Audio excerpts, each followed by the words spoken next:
Disinilah tempat dua orang kerasukan setan disembuhkan oleh Yesus. Kursi adalah tempat dua orang yang kerasukan setan disembuhkan. Kursi terletak di sisi timur laut Galilea. Dikatakan dalam kitab suci bahwa Yesus dan murid-muridnya datang dari Kapernaum, dari daerah di mana Yesus baru saja melakukan mujizat dan berkhotbah tentang perumpamaan kerajaan. Dan mereka datang ke sini, ke sisi timur laut Galilea, ke daerah yang disebut Dekapolis, tempat dia melakukan keajaiban yang signifikan untuk menenangkan laut dan badai.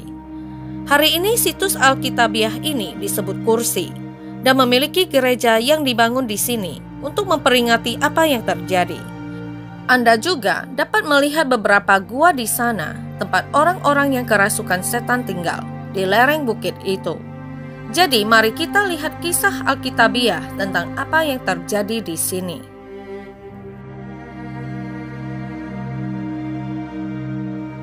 Ketika mereka tiba di sini di Kursi, atau dalam istilah Alkitabiah adalah Gerasa atau Gadara di sisi timur laut Galilea. Mereka disambut oleh dua orang yang kerasukan setan. Tetapi dalam Markus 5 ayat 1-20 berfokus pada salah satu orang yang kerasukan setan. Ini adalah kisah yang saya ingin kita fokuskan karena terungkap dengan cara yang luar biasa.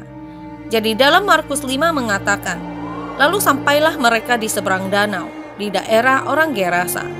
Baru saja Yesus turun dari perahu, datanglah seorang yang kerasukan roh jahat dari pekuburan menemui dia.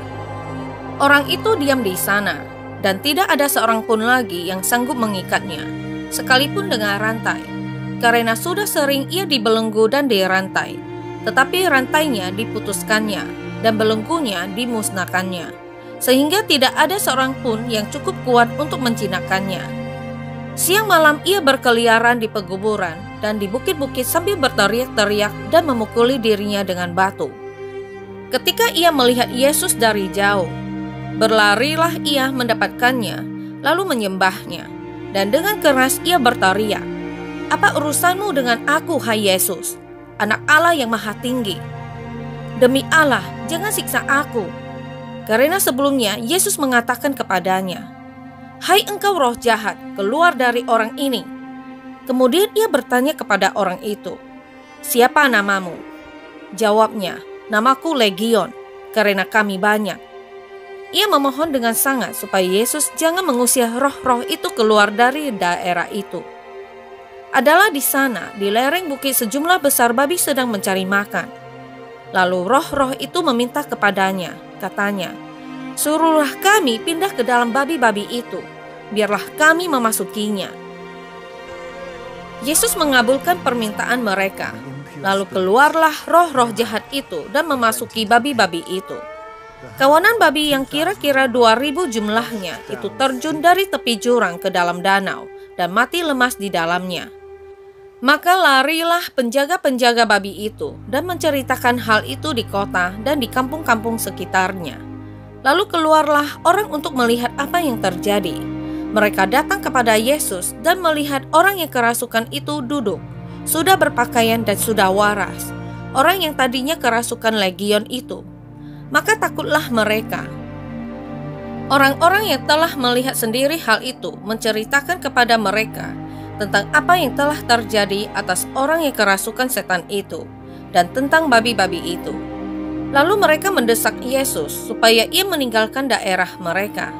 Pada waktu Yesus naik lagi ke dalam perahu, orang yang tadinya kerasukan setan itu meminta supaya ia diperkenankan menyertai dia. Yesus tidak memperkenankannya, tetapi ia berkata kepada orang itu, "Pulanglah ke rumahmu, kepada orang-orang sekampungmu, dan beritahukanlah kepada mereka segala sesuatu yang telah diperbuat oleh Tuhan atasmu dan bagaimana ia telah mengasihani engkau." Orang itu pun pergilah dan mulai memberitakan di daerah Dekapolis segala apa yang telah diperbuat Yesus atas dirinya, dan mereka semua menjadi heran. Jadi, apa yang bisa kita pelajari dari kisah istimewa yang terjadi di sini? Pria yang kerasukan setan itu berada dalam perbudakan yang dalam dan siksaan dari kumpulan setan yang tinggal di dalamnya. Dia hidup sendirian dan sangat menderita. Yesus menunjukkan kekuatannya dengan melemparkan legion setan ke dalam kawanan 2000 babi di sana, berlari menuruni lereng bukit dan tenggelam di laut. Hal ini menyebabkan ketakutan yang besar di antara orang-orang di daerah tersebut. Orang yang kerasukan setan itu ingin mengikuti Yesus, tetapi disuruh pergi dan memberitahu teman-temannya betapa banyak yang telah Tuhan lakukan baginya. Orang yang kerasukan setan itu menaati Yesus dan mulai memberitakan semua yang telah Allah lakukan baginya. Orang yang kerasukan setan itu menaati Yesus dan mulai memberitakan semua yang telah Allah lakukan baginya. Dan sejarah mencatat bahwa sebagai hasil dari ketaatan orang ini, sebuah komunitas besar orang percaya didirikan di daerah ini dan memiliki pengaruh yang besar pada gereja mula-mula selama berabad-abad.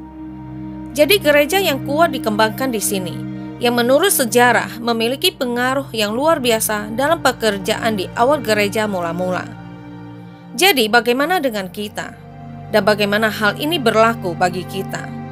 Salah satu alat terbaik kita dalam membagikan Injil adalah hanya untuk memberitahukan kepada orang lain apa yang telah Allah lakukan bagi kita. Ini menjadikan kuasa Injil nyata bagi orang lain. Itu juga membuat Injil relevan bagi orang lain.